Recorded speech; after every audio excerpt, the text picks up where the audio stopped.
오늘 함께 보실 하나님의 말씀은 시편 19편입니다. 시편 19편 제가 가지고 있는 구약 성경 815면에 있습니다. 시편 19편 1절부터 14절까지의 말씀을 저희가 한 목소리로 같이 읽겠습니다. 1절부터 14절까지 찾으신 줄로 알고 함께 읽겠습니다. 하늘이 하나님의 영광을 선포하고 궁창이 그의 손으로 하신 일을 나타내는도다. 날은 날에게 말하고 밤은 밤에게 지식을 전하니 언어도 없고 말씀도 없으며 들리는 소리도 없으나 그의 소리가 온 땅에 통하고 그의 말씀이 세상 끝까지 이르도다.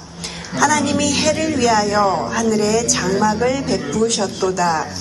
해는 그의 신방에서 나오는 신랑과 같고 그의 길을 달리기 기뻐하는 장사 같아서 하늘 이 끝에서 나와서 하늘 저 끝까지 운행하며 그의 열기에서 피할 자가 없도다. 여호와의 율법은 완전하여 영혼을 소성시키며 여호와의 증거는 확실하여 우둔한 자를 지혜롭게 하며 여호와의 교훈은 정직하여 마음을 기쁘게 하고 여호와의 계명은 순결하여 눈을 밝게 하시도다. 여호와를 경외하는 도는 정결하여 영원까지 이르고 여호와의 법도 진실하여 다 의로우니 금 곧 많은 순금보다 더 사모할 것이며 꿀과 송이 꿀보다 더 달도다. 또 주의 종이 이것으로 경고를 받고 이것을 지킴으로 상이 크니이다. 자기 허물을 능히 깨달을 자 누구리요? 나를 숨은 허물에서 벗어나게 하소서. 또 주의 종에게 고의로 죄를 짓지 말게 하사 그 죄가 나를 주장하지 못하게 하소서. 그리하면 내가 정직하여 큰 죄가에서 벗어나겠나이다. 나의 반석이시오 나의 구속자이신 여호와여, 내 입의 말과 마음의 묵상이 주님 앞에 연락되기를 원하나이다. 아멘. 저희가 오늘 읽은 이 시편 19편도 다윗이 지은 시인데요. 크게 본문을 두 부분으로 이렇게 나누어 볼 수 있습니다. 1절부터 6절까지는 하나님의 창조에 대해서 이야기를 하고 있고요. 그리고 7절부터 14절까지는 하나님의 말씀, 율법에 대해서 이야기를 하고 있습니다. 다윗은 1절부터 6절까지 이렇게 하나님이 만드신 창조물들을 보면서 하나님이 이 지으신 세계가 너무나도 아름답고 그것을 통해서 하나님의 그 높고 위대하심을 지금 찬양하고 있는 것입니다.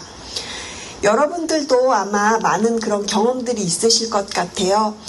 특히나 이제 이곳에서는 내셔널파크가 굉장히 좋잖아요. 그런 곳에 가면 그곳에 있는 대자연을 보면서 나도 모르는 사이에 그렇게 하나님의 그 위대하심을 저희가 아까 그렇게 찬송 불렀던 것처럼 그렇게 저절로 그 찬양이 나오는 것입니다.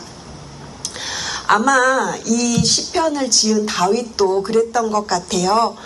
다윗은 목자였잖아요. 그래서 매일매일 그 양을 치면서 그가 무엇을 했겠습니까? 그는 자연 속에서 하나님을 찬양했어요. 양을 지키면서 산을 바라보고 또 강을 보고 그리고 하늘에 떠있는 해도 달도 그리고 별도 보면서 그렇게 하나님의 높으심을 찬양할 수밖에 없었다라는 것이죠.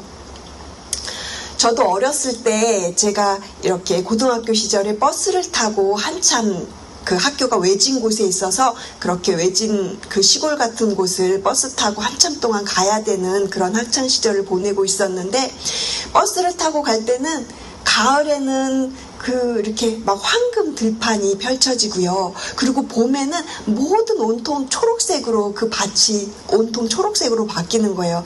그런 풍경을 보면서 제가 한창 사춘기로 이렇게 민감하던 그 시기에 하나님을 찬양하면서 그 매일매일 그렇게 아까 불렀던 그 주 하나님 지으신 모든 세계 그 찬양을 자주 불렀던 기억이 저에게 있습니다.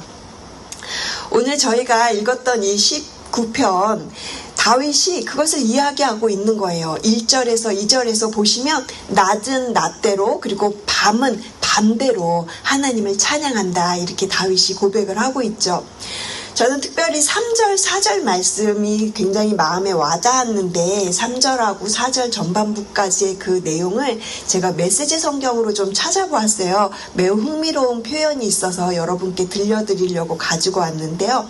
이런 표현입니다. 그들의 말 들리지 않고 그들의 목소리 녹음되지 않는다. 여기서 그들은요, 자연을 말하고 있어요.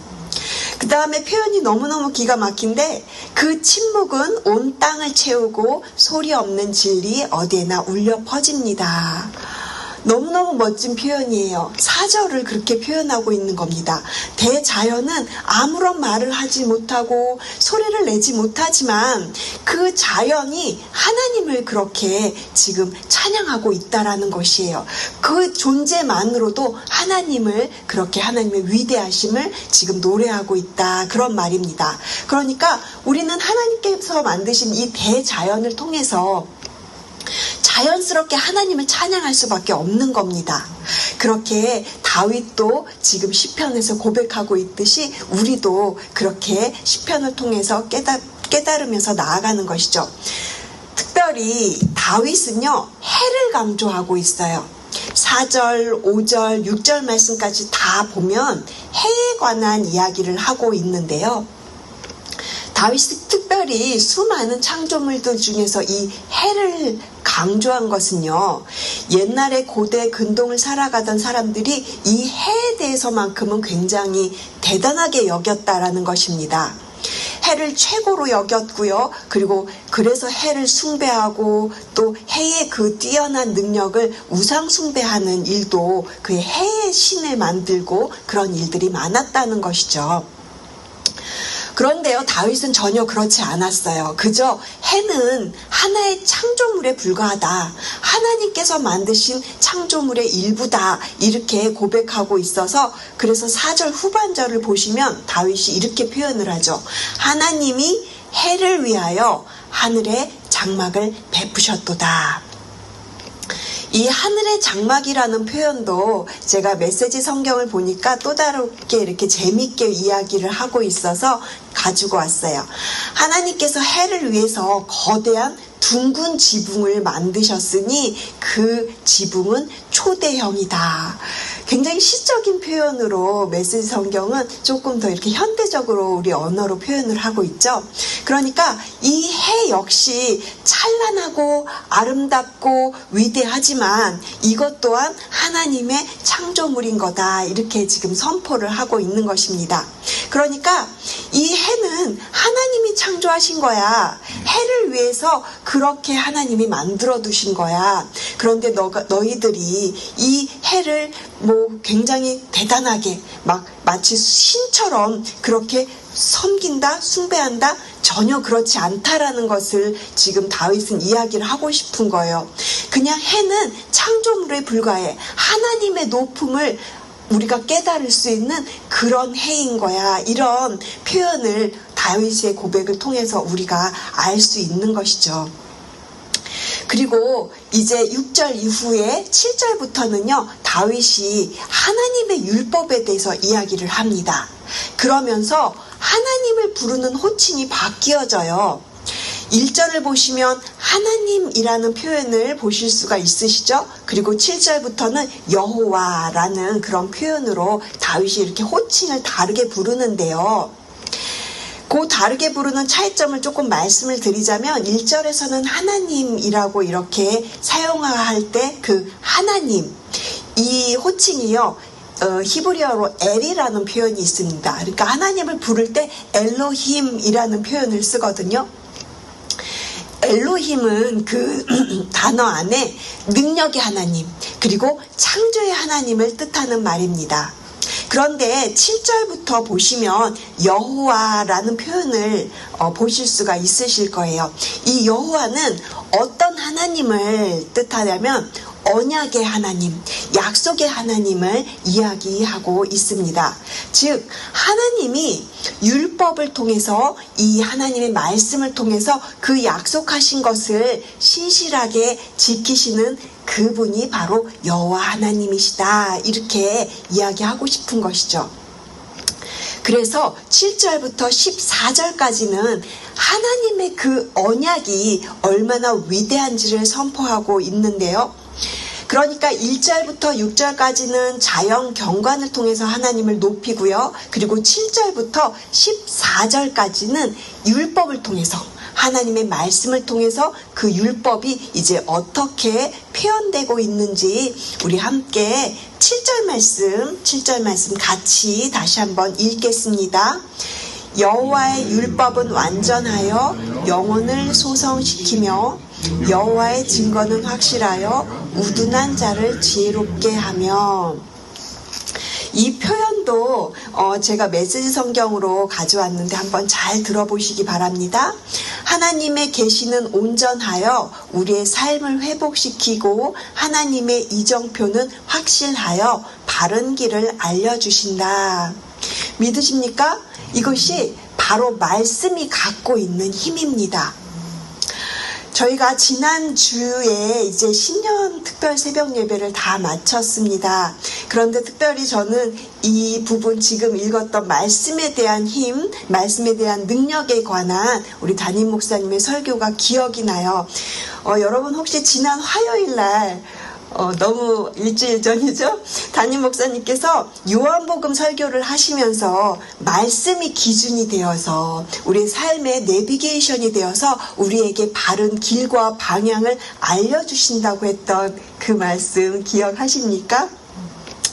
그래서 오늘 그 말씀과 동일하게 오늘 저희가 읽었던 이 시편의 19편 말씀도요, 동일하게 그렇게 다윗이 고백하고 있다라는 거예요.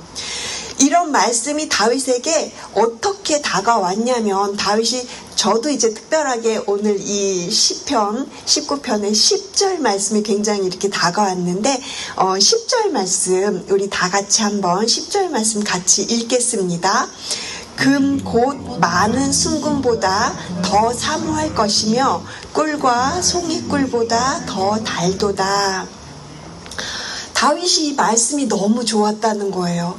하나님의 말씀은 그 어떤 금보다 더 우리가 좋아할 것이고 꿀보다도 그 말씀이 달다, 이렇게 표현을 하고 있죠.